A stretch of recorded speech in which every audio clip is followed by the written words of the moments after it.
পর্যন্ত আমরা এই ঘটনার সঙ্গে 8 জনকে গ্রেপ্তার করেছি।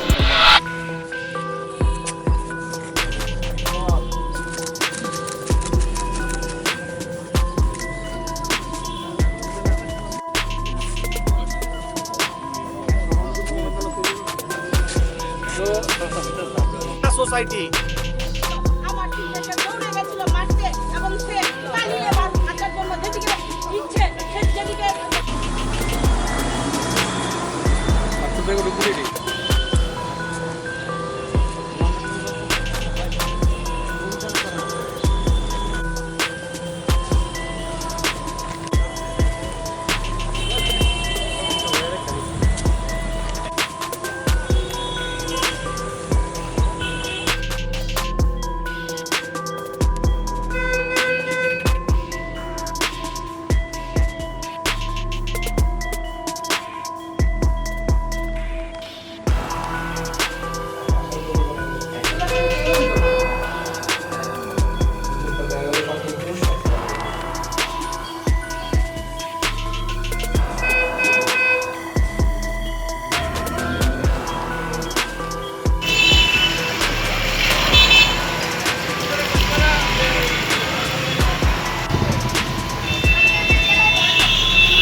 কি খবর পেয়ে আজকে আটক করলেন?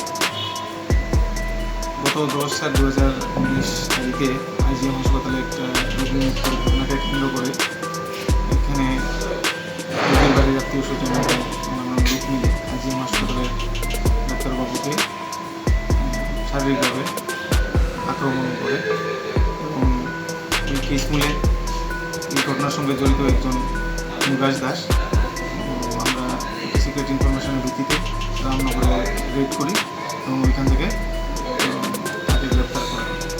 টোটাল কতজনকে আটক করা হলো? এখনো পর্যন্ত আমরা এই ঘটনার সঙ্গে 8 জনকে গ্রেপ্তার করেছি। টোটাল সর্বমোট কতজন আছে এই কেসে ইনভলভ? হ্যাঁ, এটা এখনও আন্ডার ইনভেস্টিগেশন, বাকিটা আমরা ইনভেস্টিগেশনের সাথে আমরা এটা দেখছি। আপাতত আমরা 8 জনকেই গ্রেপ্তার করেছি। নামটা কি? নিবাস দাস। বাবার নাম? ওর বাবার নাম সুভাষ দাস।